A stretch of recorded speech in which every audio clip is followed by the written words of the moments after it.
بعد أدائه رفقة الأسود فريق الاتحاد السعودي يراسل حمد الله بعد المناداة عليه للانضمام إلى أسود الأطلس ومشاركته كبديل في المباريات الثلاث لدور المجموعة بكأس العالم المنظم بقطر. عبد الرزاق حمد الله يلقى مجموعة من الردود بين مؤيد ومعارض لأدائه الباهت، ولا يمكن محاسبته إلا عندما يعتمد كرسمي مع بداية اللقاء.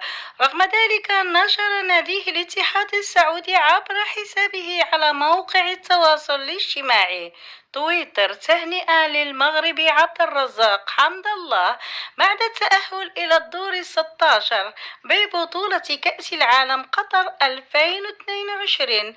وكتب الاتحاد عبر تويتر تغريدة فيها تهانينا لنجمنا المغربي عبد الرزاق حمد الله تأهل منتخب بلاده إلى الدور ثمن النهائي مونديال العالم، وسيواجه المنتخب المغربي المنتخب الإسباني في دور ثمن النهائي يوم الثلاثاء القادم، على أمل الخروج بانتصار تاريخي للتأهل إلى الربع النهائي لأول مرة في تاريخه.